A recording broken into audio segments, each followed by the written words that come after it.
Hello dear learners, future officers, कैसे हैं आप सब। दिस इज अभिषेक सिंह सिंगा क्लासेस पे आप सभी का स्वागत है। आशा करता हूँ आप सभी स्वस्थ होंगे, खुश होंगे, जम के अपनी तैयारी कर रहे होंगे। ठंड का मौसम चल रहा है, हेल्थ का ध्यान रखिए। बार बार मैं हेल्थ पे बहुत एम्फेसिस देता हूँ क्योंकि हेल्थ ख़राब हो गई तो आप फिर कोई आपकी तैयारी धरी की धरी रह जाएगी। बीमार पड़ जाओगे 4 दिन तक, सारा टाइम भी जाएगा, एनर्जी जाएगी। तो हेल्थ का खास करके ध्यान रखिए। और जितने यूनिट्स हमने ख़त्म किए हैं, स्पेशली फंडामेंटल राइट्स, उनको रिवाइज करते रहिए क्योंकि अभी तक सिटीजनशिप इम्पॉर्टेंट यूनिट्स देख चुके हैं हम लोग स्टार्टिंग के, और वो काफ़ी, उनमें कई क्वेश्चन भी बहुत बार आते हैं। फंडामेंटल राइट से तो आई थिंक हर साल एक दो क्वेश्चन आता ही आता है। तो फंडामेंटल राइट का यूनिट ऐसा है कि one of the most important unit है पूरी इंडियन पॉलिटी की सीरीज़ में। उसे बार बार रिवाइज करते रहिए जब तक सारी चीज़ें टिप पे ना हो जाए। डीपीएसपी को रिवाइज करते रहिए। फंडामेंटल राइट है, डीपीएसपी से क्वेश्चंस आते ही आते हैं किसी भी एग्ज़ाम की बात की जाए तो। ठीक है, आज के इस लेक्चर में हम लोग, गुड इवनिंग प्रिंस, कैसे हो, तबीयत ठीक है। रिवीजन करते रहना पहले के यूनिट्स जितने भी हुए हैं। ठीक है, रिवीजन करते रहोगे याद रहेगा, वरना लॉन्ग टर्म में सारी चीज़ें दिमाग से स्किप होती चली जाएगी। ठीक है, जो भी पढ़ाता हूँ ना उसको बुक से पढ़ लिया करो, देख लिया करो, एक बार नज़र डाल दिया करो। ठीक है, चलो आज का यूनिट छोटा होने वाला है, फंडामेंटल ड्यूटीज़। ठीक है, इसमें सिर्फ हमारे कॉन्स्टिट्यूशन में एक ही चैप्टर है और उस चैप्टर में सिर्फ एक ही आर्टिकल है, और उस आर्टिकल में सिर्फ 10 फंडामेंटल ड्यूटीज़ है जिनके बारे में हमें जानना है। तो आज का लेक्चर थोड़ा जल्दी ख़त्म हो जाएगा, डोंट वरी। तो पहले देखते हैं फंडामेंटल ड्यूटीज़ आखिर क्या चीज़ है। देखो हुआ क्या 1975 में, थोड़ा सा मैं ठीक हूँ पहले से मच बेटर। अभी जो फीवर वीवर था या चीज़ें अभी ठीक है। चलो फंडामेंटल ड्यूटीज़ की डिस्कशन शुरू करते हैं। देखो हुआ क्या, पहले हिस्ट्री जान लेते हैं, बैकग्राउंड समझ लेते हैं कि क्यों फंडामेंटल ड्यूटीज़ को ऐड किया गया। फंडामेंटल ड्यूटीज़ को ना 1976 में स्वर्ण सिंह कमेटी के रिकमेंडेशंस पे ऐड किया गया था। हुआ क्या था, 1975 में इंदिरा गांधी ने हमारे देश में इमरजेंसी लगा दी थी। सबको पता है कि इमरजेंसी लगी हुई थी उस टाइम में। और इंदिरा गांधी जो थी वो यूएसएसआर से काफ़ी इफेक्टेड थी। अब यूएसएसआर में क्या है, यूएसएसआर की अगर तुम डेफिनेशन भी पढ़ोगे तो union of Soviet socialist republics, USSR की फुल फॉर्म क्या है। USSR means union of Soviet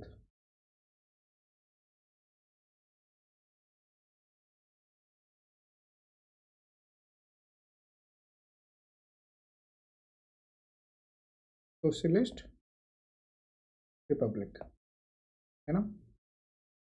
तो हमारी जो पीएम मैडम थी श्रीमती इंदिरा गांधी जी, वो ये सोशलिस्ट वर्ड से बहुत अफेक्टेड थी। इवन इसी अमेंडमेंट के बाद, इसी स्वर्ण सिंह कमेटी रिकमेंडेशन के बाद ही सोशलिस्ट वर्ड को, यानी 42nd अमेंडमेंट, कॉन्स्टिट्यूशनल अमेंडमेंट 1967 के बाद सोशलिस्ट वर्ड को हमारे प्रियम्बल में भी ऐड कर दिया गया, है ना। तो यूएसएसआर से काफ़ी अफेक्टेड थी। तो यूएसएसआर के पहला, पूरे वर्ल्ड में पहला देश था जिसने फंडामेंटल ड्यूटीज़ का कंसेप्ट अपने कॉन्स्टिट्यूशन में ऐड किया था। तो 1975 में जब हमारे देश में इमरजेंसी लगाई गई, जब हमारी देश की पीएम साहिबा ने देश में इमरजेंसी लगाई, तो लोगों ने ये कहना शुरू कर दिया कि हमारे फंडामेंटल राइट्स का हनन हुआ है। ठीक है, तो जो उस समय पीएम थी, उन्होंने कहा कि आपको आपको आपके राइट्स के बारे में तो पता है, बट आपको आपकी ड्यूटीज़ के बारे में नहीं पता है। उनका ये कहने का सेंस था कि आप इस देश में सिर्फ राइट्स मांगना जानते हो, बट आप अपनी ड्यूटी निभाना नहीं चाहते हो। तो इसीलिए उन्होंने फिर हमारे कॉन्स्टिट्यूशन में after 42nd constitutional amendment 1976 fundamental duties के लिए एक चैप्टर को ऐड किया गया। इस चैप्टर, ये जो चैप्टर था आपका चैप्टर 4A, ठीक है, चैप्टर 4A, और इस चैप्टर में सिर्फ एक आर्टिकल है, आर्टिकल 51A। ठीक है, इस आर्टिकल 51A के अंदर 10 फंडामेंटल ड्यूटीज़ है। ठीक है, 10 फंडामेंटल ड्यूटीज़ है, और ये फंडामेंटल ड्यूटीज़ एनफोर्सिबल नहीं है। इनको ऐसा नहीं है कि आप मतलब ऑल्दो लॉ के द्वारा पार्लियामेंट कानून ला करके इन फंडामेंटल ड्यूटीज़ को एनफोर्सिबल बना सकती है, उन फंडामेंटल को लागू कर सकती है। ठीक है, बट सारे के सारे फंडामेंटल ड्यूटीज़ ऐसा नहीं है कि अगर सिटीज़न अपनी ड्यूटी नहीं निभा रहा है तो उसके लिए सरकार जा करके, स्टेट जा करके उस पर केस कर देगी, उसको सज़ा दे देगी। दैट इज़ द पॉइंट, ठीक है। बट इन फंडामेंटल ड्यूटीज़ को एनफोर्सेबल बनाया जा सकता है by the law brought by the parliament of India, ठीक है। तो ये कहानी थी फंडामेंटल ड्यूटीज़ की। एक बार फिर से रिवाइज करवा देता हूँ, हुआ क्या, हिस्ट्री की बात करें। Good evening Isha, good evening, कैसे हो, तबीयत ठीक है? चलो, आज के लेक्चर में हम लोग फंडामेंटल ड्यूटीज़ का डिस्कशन करें। एक बार फिर से हिस्ट्री को देख लेते हैं। हुआ क्या, 1975 में हमारा क्या हुआ, इमरजेंसी लगा, ठीक है। इंदिरा गांधी ने इमरजेंसी लगाया। अब इमरजेंसी के बाद हमारी जो देश की पीएम साहिबा थी वो रशिया यूएसएसआर के जो कॉन्स्टिट्यूशन है उससे बड़ी अफेक्टेड थी, वो उनको बहुत अच्छा लगा था। यूएसएसआर की डेफिनेशन में ही सोशलिस्ट वर्ड आता है। यूएसएसआर की जो फुल फॉर्म है वो क्या है, union of Soviet socialist republics. तो ये जो सोशलिस्ट वर्ड था ना, ये इंदिरा गांधी को बहुत अच्छा लगता था। मैं भी अच्छा हूँ, ठीक है। सोशलिस्ट वर्ड जो है इंदिरा गांधी को अच्छा लगता था, इसलिए इन्होंने क्या किया, प्रियम्बल में भी देखना जो अमेंडमेंट हुआ था तो उसमें सोशलिस्ट वर्ड को ऐड किया गया था।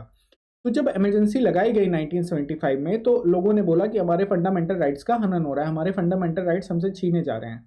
तो पीएम साहिबा ने कहा कि आपको राइट तो पता है बट आपको ड्यूटीज़ नहीं पता है। हर राइट के लिए एक ड्यूटी भी होती है, ठीक है। ऐसा नहीं है कि आप सिर्फ राइट्स लोगे, आपको कुछ ड्यूटीज़ भी हैं जो इस देश के लिए आपकी बनती है। तो यूएसएसआर के कॉन्स्टिट्यूशन, पूरे वर्ल्ड में यूएसएसआर पहला ऐसा कंट्री था जिसने 1936 में अपने देश में फंडामेंटल ड्यूटीज़ को ऐड किया था अपने कॉन्स्टिट्यूशन में। तो वहाँ से इंस्पायर होकर के फिर इंदिरा गांधी ने स्वर्ण सिंह कमेटी का गठन किया। ये सरदार स्वर्ण सिंह कमेटी थी, इन्हीं की रिकमेंडेशन के बाद 42nd कॉन्स्टिट्यूशनल अमेंडमेंट एक्ट 1976 लाया गया। कौन सी कमेटी थी, सरदार स्वर्ण सिंह कमेटी। ये कमेटी के बारे में कई बार एग्जाम में पूछा गया है तो इसलिए याद रखना। तो सरदार स्वर्ण सिंह कमेटी जब आई तो इस कमेटी ने बहुत सारे रिकमेंडेशंस दिए, काफ़ी सारे रिकमेंडेशंस दिए, जिस रिकमेंडेशन के बेसिस पे 42nd कॉन्स्टिट्यूशनल अमेंडमेंट एक्ट आया।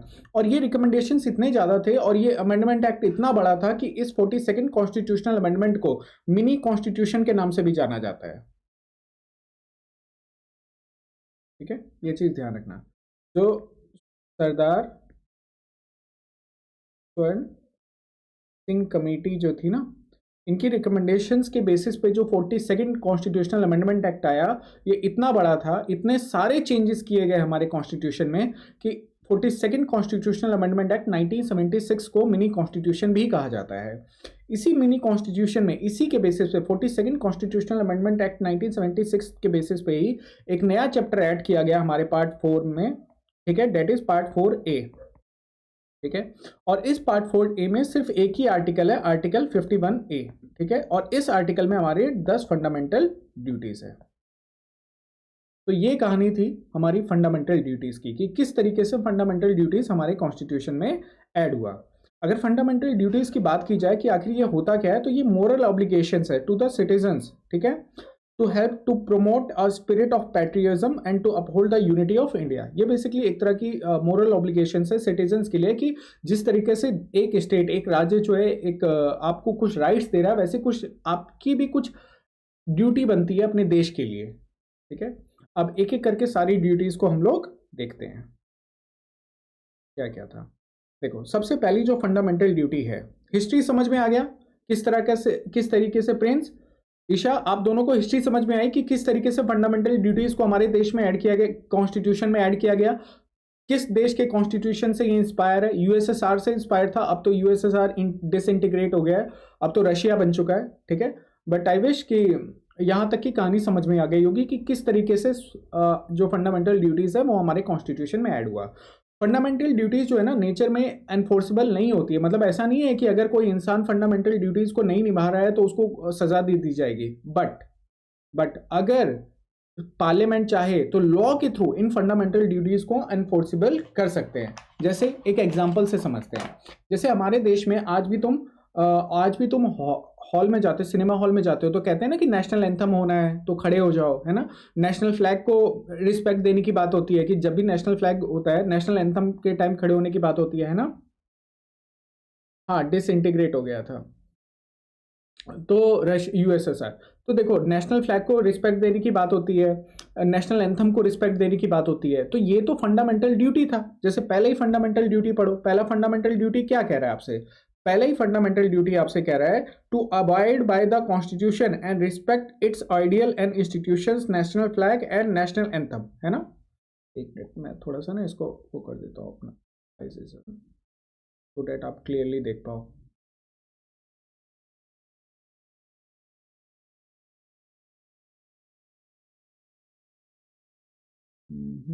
अभी शायद क्लियर दिख रहा है ना अभी।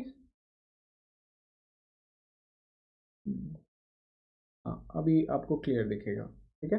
हाँ तो पहला फंडामेंटल ड्यूटी क्या था हमारा, to avoid by constitution respects ideals and institutions the national flag and the national anthem. मतलब जो हमारे कॉन्स्टिट्यूशन में प्रिंसिपल लिखे हुए हैं उन प्रिंसिपल्स को फॉलो करना, उन प्रिंसिपल्स के हिसाब से चलना, ठीक है। अपने नेशनल एंथम नेशनल फ्लैग का रिस्पेक्ट करना। अब इस चीज को इंप्लीमेंट करने के लिए अभी तक मैंने क्या बताया, फंडामेंटल ड्यूटीज जो है आपका एनफोर्सिएबल नहीं है, बट नेशनल फ्लैग के रिस्पेक्ट के लिए हमारी जो देश की गवर्नमेंट है, मतलब हमारी पार्लियामेंट जो है वो prevention of insults to national honour act 1971 लेके आई।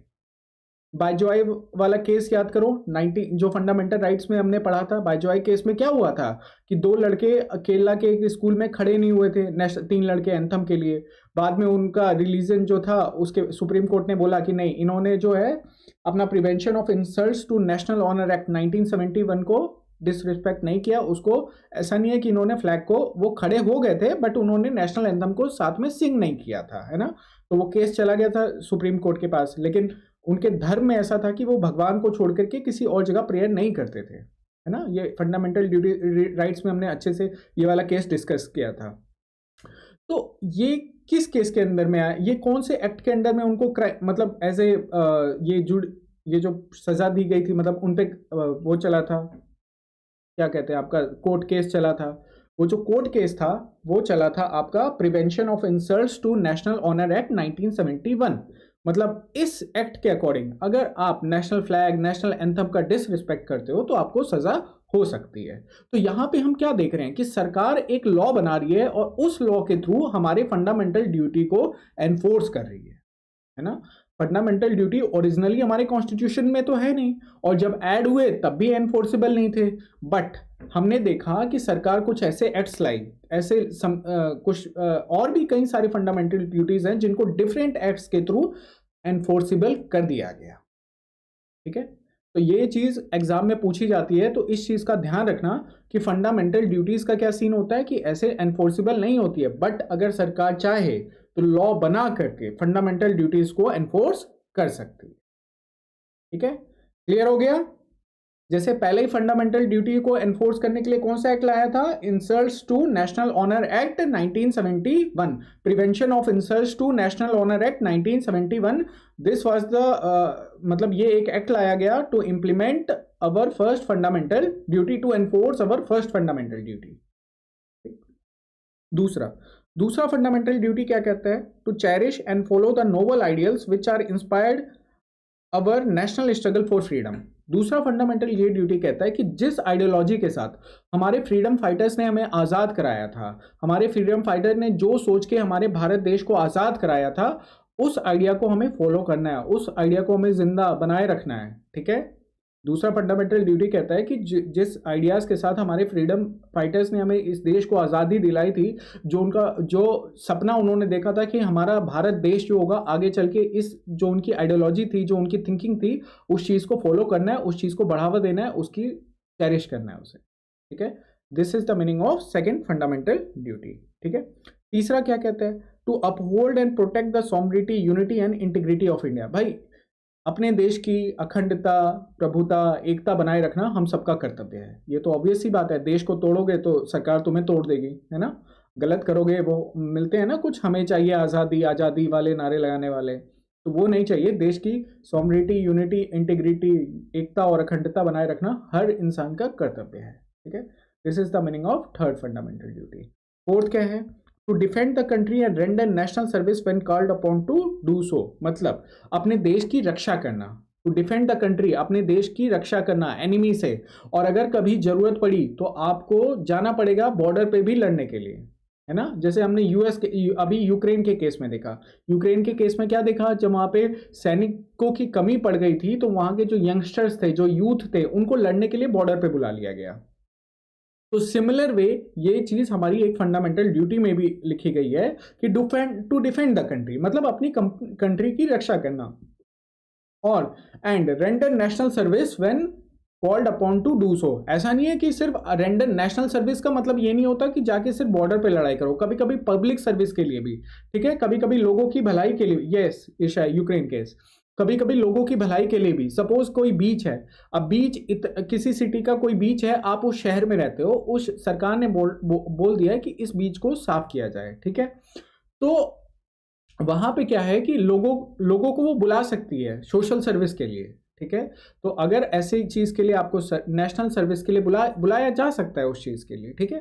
तो ये भी आपकी एक मोरल ड्यूटी है, ये भी आपकी एक फंडामेंटल ड्यूटी का पार्ट है, ठीक है। फिफ्थ क्या कहता है, to promote harmony and spirit of common brotherhood amongst all the people of India, transcending religious, linguistic and regional और सेक्शनल डाइवर्सिटीज, और to renounce practice derogatory to the dignity of the women.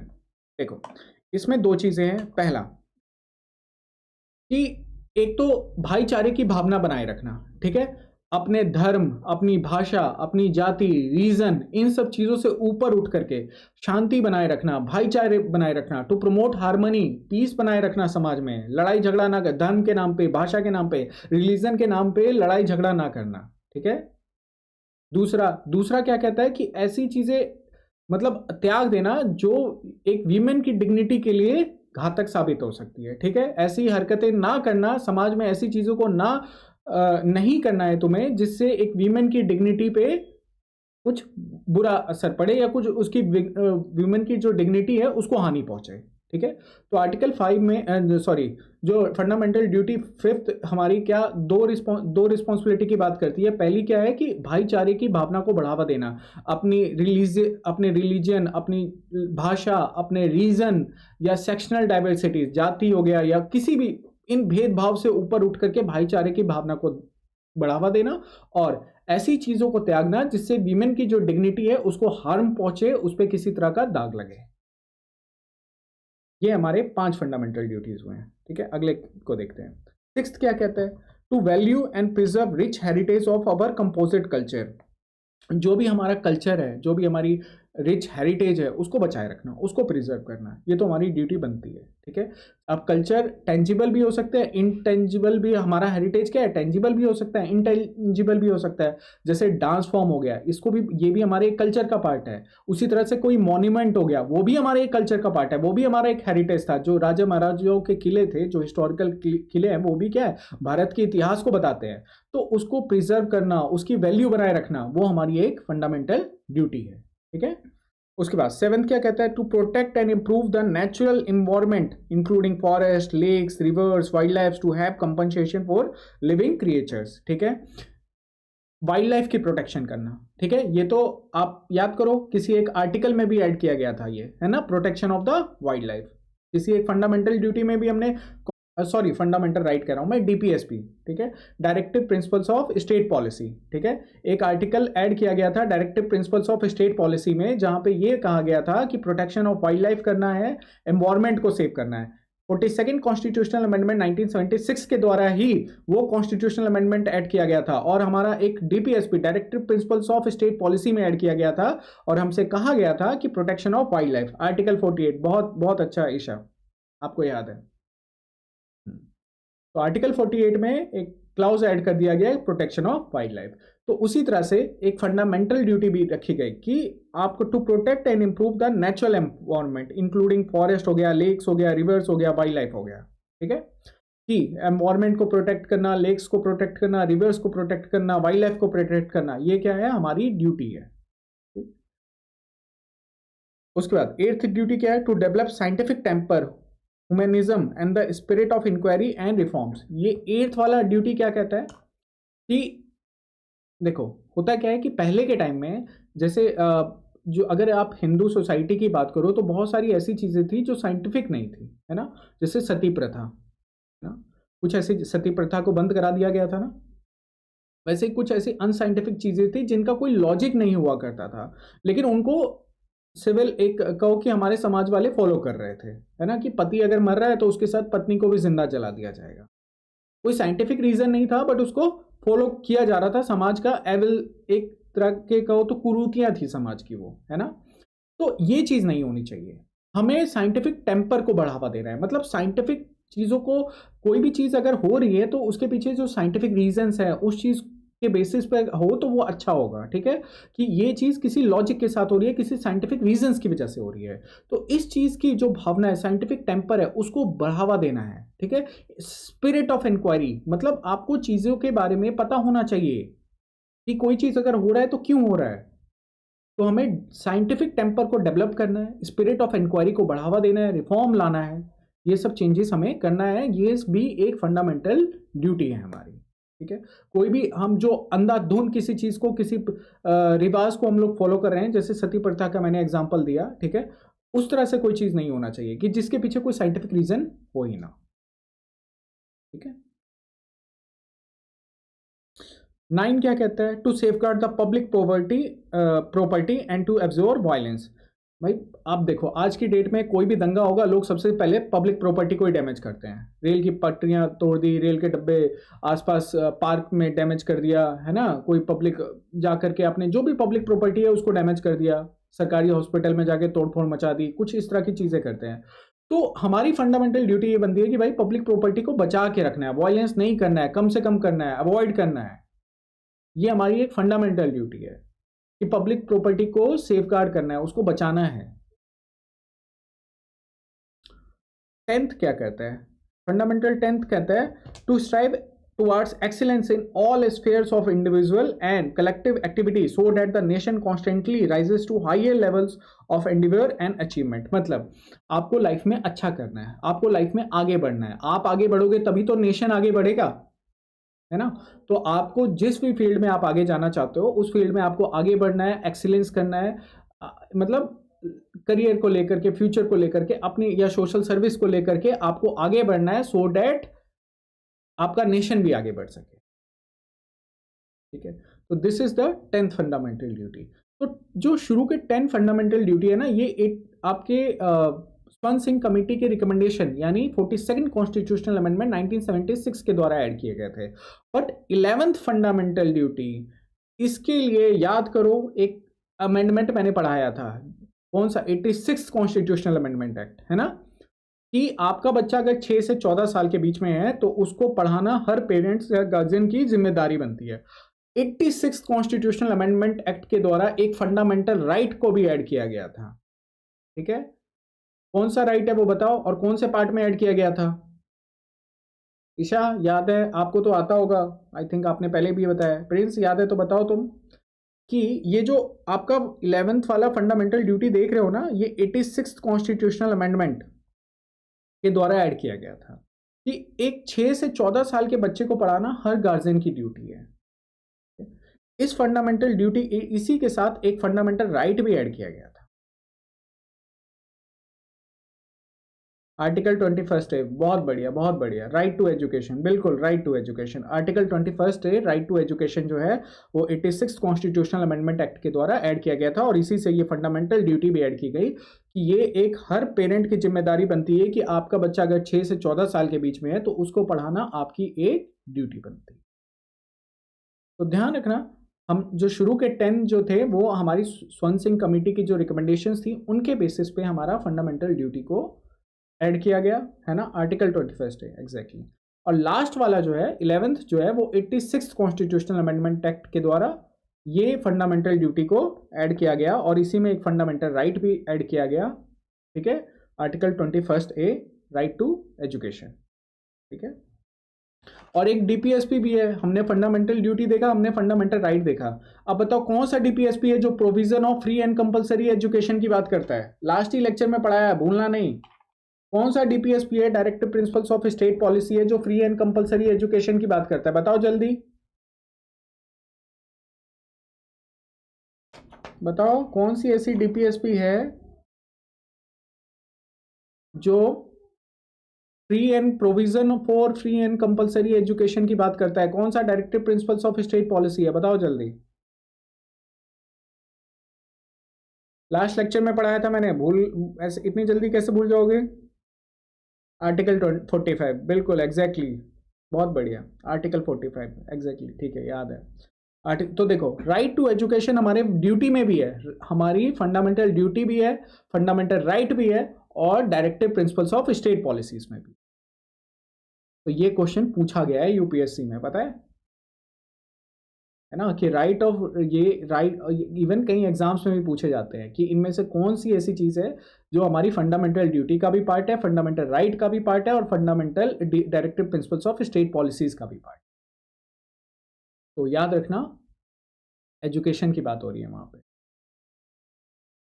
इसको ध्यान रखना।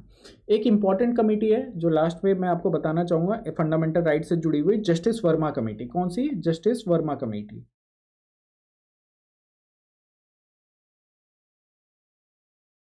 Justice Verma committee ने कहा था कि duty to pay taxes, duty to help and duty to vote, ठीक है, इसको भी एक फंडामेंटल ड्यूटी बना देना चाहिए। क्या? पे टैक्सेस,